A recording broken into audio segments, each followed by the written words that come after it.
അഭിമാനത്തോടെ നമുക്ക് പറയാം, കേരളം മനുഷ്യവികസന സൂചികയിൽ ലോകത്തെ വികസിത രാജ്യങ്ങളോട് കിടപിടിക്കുന്ന ഒരു സംസ്ഥാനമാണ് എന്ന്. എന്നാൽ നമ്മൾ ഇന്ന് ഗുരുതരമായ ഒട്ടേറെ പ്രതിസന്ധികൾ നേരിടുന്നുണ്ട്. കേരളം വിദ്യാഭ്യാസ രംഗത്ത് ഒന്നാമതാകാം, പക്ഷേ തൊഴിലവസരങ്ങളുടെ കാര്യത്തിൽ അല്ല. നമ്മുടെ ഏറ്റവും വലിയ സമ്പത്ത് മനുഷ്യവിഭവ ശേഷിയാണ്. എന്നാൽ ഈ സമ്പത്ത് ഇന്ന് കടൽ കടന്ന് വിദേശ രാജ്യങ്ങളിലേക്ക് ഒഴുകിക്കൊണ്ടിരിക്കുന്നു.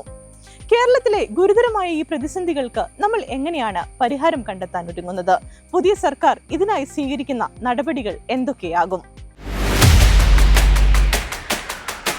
സമഗ്രമായ പൊളിച്ചെഴുത്ത് തന്നെ വേണ്ട ഒരു മേഖലയാണ് കേരളത്തിന്റെ വിദ്യാഭ്യാസ രംഗം. വിദ്യാർത്ഥികളെ തൊഴിൽ തേടുന്നവർ മാത്രമല്ല, തൊഴിൽ നൽകുന്നവരായും പരിശീലിപ്പിക്കേണ്ടതുണ്ട്. ലോകമെമ്പാടും AI-യിൽ പുതുപുത്തൻ പരീക്ഷണങ്ങൾ നടക്കുകയാണ്. വിവിധ രംഗങ്ങളിലെ വൻകിട കമ്പനികളും ചെറുകിട കമ്പനികളും സ്റ്റാർട്ടപ്പുകളുമെല്ലാം ഒരുപോലെ AI-ക്കായി കൂടുതൽ തുക നിക്ഷേപിക്കുന്നു.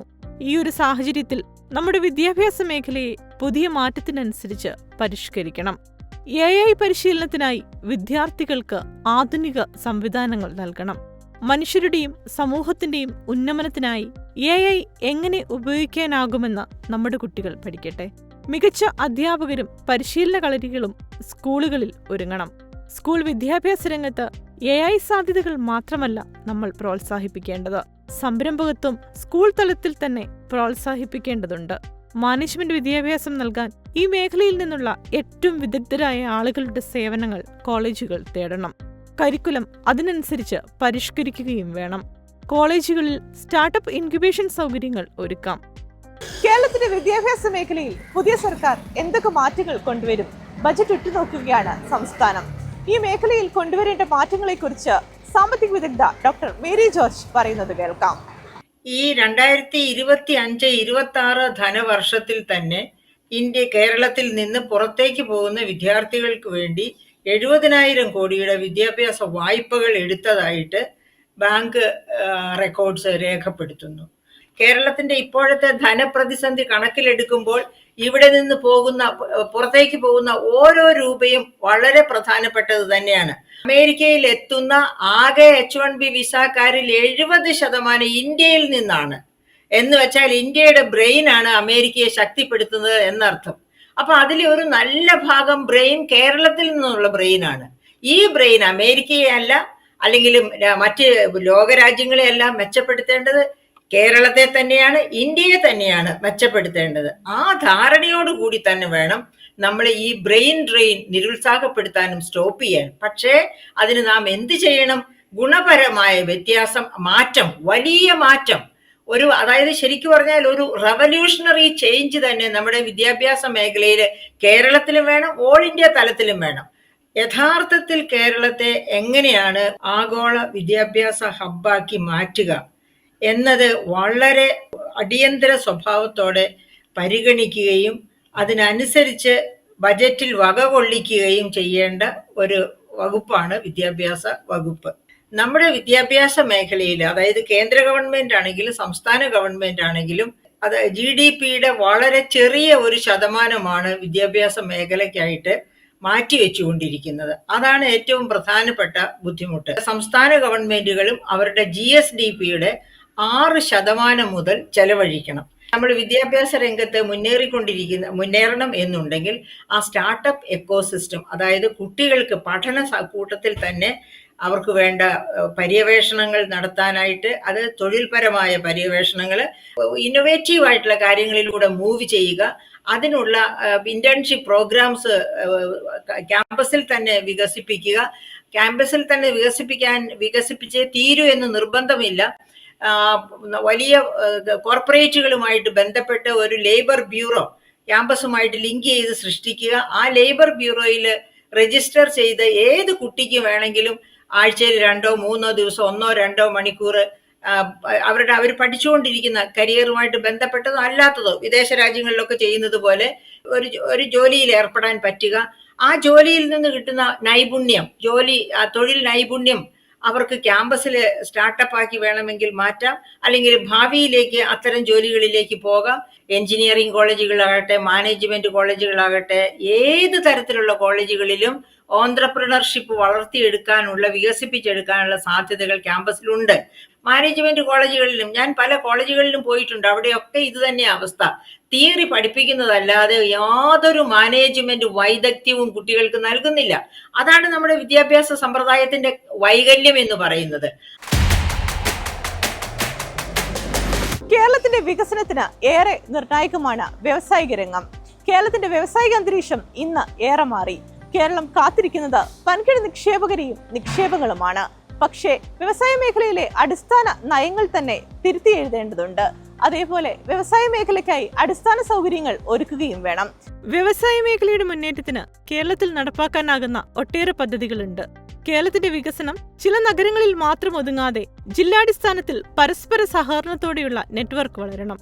എറണാകുളത്തിന്റെ തുറമുഖം, IT ഇക്കോസിസ്റ്റം, ടൂറിസം എന്നിവ തൃശൂരിന്റെ വളർച്ചയ്ക്കും ഇന്ധനമാക്കാം. അതുപോലെ തൃശൂരിന്റെ സാംസ്കാരിക പെരുമ, സാമ്പത്തിക സേവന രംഗത്തെ വൈദഗ്ധ്യം എന്നിവയൊക്കെ കൊച്ചിയുടെ ആഗോള മത്സരശേഷി വർദ്ധിപ്പിക്കാൻ ഉപയോഗിക്കാം. കേരളത്തിന്റെ സമ്പദ് വ്യവസ്ഥയുടെ നട്ടെല്ലായ MSME മേഖലയെ അടുത്ത ഘട്ടത്തിലേക്ക് ഉയർത്തേണ്ടതുണ്ട്. ഓരോ ചെറിയ സംരംഭകനും ആഗോള വിപണിയിലെത്താൻ കഴിയുന്ന കാലമാണിത്. ഉൽപാദനം മുതൽ ബ്രാൻഡിംഗ്, ഡിജിറ്റൽ മാർക്കറ്റിംഗ്, കയറ്റുമതി മേഖല വരെ സാങ്കേതികവിദ്യയെ പ്രയോജനപ്പെടുത്താൻ പരിശീലനങ്ങൾ നൽകണം. കോളേജുകളിലെ വിദ്യാർത്ഥികളുടെ നവീന ആശയങ്ങളും ഡിജിറ്റൽ വൈദഗ്ധ്യവും ഈ സംരംഭങ്ങളുടെ വളർച്ചയ്ക്കായി ഉപയോഗിക്കാം. യുവാക്കൾക്കും വ്യവസായങ്ങൾക്കും ഒരുപോലെ ഇത് നേട്ടമാകും. കേരളത്തിന്റെ കടലോര മേഖലകളെ കൂടുതൽ വികസിപ്പിക്കാനാകണം. തുറമുഖങ്ങളെ ചരക്കിറക്കുന്ന കേന്ദ്രങ്ങളായി മാത്രം കാണാതെ വ്യവസായത്തിന്റെയും തൊഴിൽ സൃഷ്ടിയുടെയും കേന്ദ്രബിന്ദുവാക്കാൻ കഴിയണം. ഉൾനാടൻ ജലഗതാഗതം, ടൂറിസം, ലോജിസ്റ്റിക്സ് ശൃംഖല, പ്രോസസിംഗ് യൂണിറ്റുകൾ, പുതിയ ഷിപ്പിംഗ് റൂട്ടുകൾ എന്നിവ ഒരുമിച്ച് വികസിപ്പിച്ചാൽ കേരളം ദക്ഷിണേഷ്യയിലെ തന്നെ പ്രധാന സമുദ്ര വാണിജ്യ ഹബ്ബായി മാറും.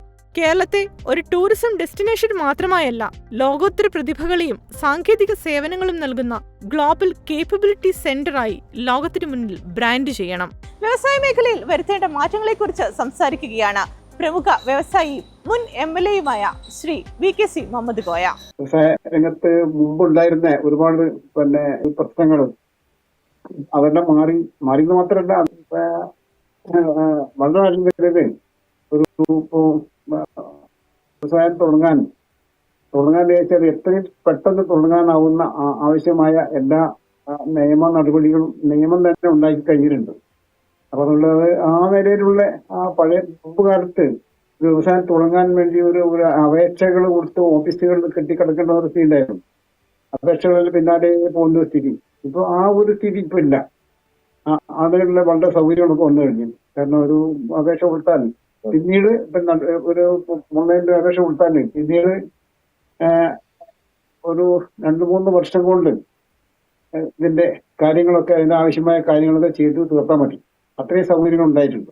ലാൻഡ് ആവശ്യത്തിന് നമുക്ക് കിട്ടാൻ അത് വലിയ ബുദ്ധിമുട്ടാണ്. ചെറുകിട വ്യവസായങ്ങൾക്ക് ഒരു സ്വകാര്യ സ്ഥലം വാങ്ങിക്കഴിഞ്ഞാൽ തന്നെ അവിടേക്കുള്ള റോഡ്, വൈദ്യുതി, ഇതുപോലുള്ള കാര്യങ്ങൾ സെറ്റാക്കാൻ പറ്റുന്ന ബുദ്ധിമുട്ടാണ്. അപ്പൊ അതിനിപ്പോ 10 ഏക്കർ വരെ ഉള്ള പ്രൈവറ്റ് ഇൻഡസ്ട്രിയുടെ എസ്റ്റേറ്റ് ഗവൺമെന്റ് അംഗീകരിച്ചിട്ടുണ്ട്. അതൊരു ആശ്വാസമാണെങ്കിലും അതുകൊണ്ട് മാത്രം ഈ വിഷയങ്ങൾ ചെയ്തില്ല. കാരണം വ്യവസായങ്ങൾ നമുക്ക് ഒരുപാട് വ്യവസായങ്ങൾ തുടങ്ങണമെങ്കിൽ നമുക്ക് ഈ ഗവൺമെന്റിന്റെ ഭൂമി കൊടുക്കുന്ന സമ്പ്രദായം ഉണ്ടല്ലോ ഇപ്പം. അതായത് ഇപ്പം ചിൻഫ്ര, ഇന്റൽ, നമ്മുടെ KSIDC ഈ പോലത്തെ സ്ഥാപനങ്ങൾ, ആ സ്ഥാപനങ്ങൾ ഭൂമി ഏറ്റെടുത്ത് ഡെവലപ്പ് വ്യവസായങ്ങൾക്ക് കൊടുക്കുന്നത്, അത് വിപുലപ്പെടുത്തണം. അത് വിപുലപ്പെടുത്തി എല്ലാ ഭാഗത്തും അതുപോലുള്ള ഇൻഡസ്ട്രിയൽ എസ്റ്റേറ്റുകൾ സ്ഥാപിച്ച് അതിൽ ഒരു വ്യവസായത്തിൽ വരുമ്പോൾ അവർക്ക് ആവശ്യമായുള്ള 10 സെന്റോ 5 സെന്റോ 1 ഏക്കറോ അവർക്ക് കൊടുക്കാൻ പറ്റുന്ന നിലയിലും എല്ലായിടത്തും, എല്ലാ ജില്ലയിലും, എല്ലാ താലൂക്കിലും അതിനുള്ള സൗകര്യങ്ങൾ ഉണ്ടാവണം. അതിനുള്ള സൗകര്യം ഉണ്ടെങ്കിൽ ഇവിടെ വരാനുള്ള ഒരു ബുദ്ധിമുട്ടുണ്ട്. ധാരാളം വ്യവസായ സാധ്യതകളുണ്ട്. അതാണ് അവസ്ഥ. കേരളം ദൈവത്തിന്റെ സ്വന്തം നാട് തന്നെയാണ്. കടലും കായലും മലനിരകളും കാടുകളും രുചിവൈവിധ്യവും സാംസ്കാരിക പാരമ്പര്യവും ഒക്കെ സമന്വയിക്കുന്ന അപൂർവമായ ഒരു വിനോദസഞ്ചാര മേഖല. എന്നാൽ കേരളത്തിന്റെ ടൂറിസം സാധ്യതകൾ നമ്മൾ ഫലപ്രദമായി വിനിയോഗിക്കുന്നുണ്ടോ?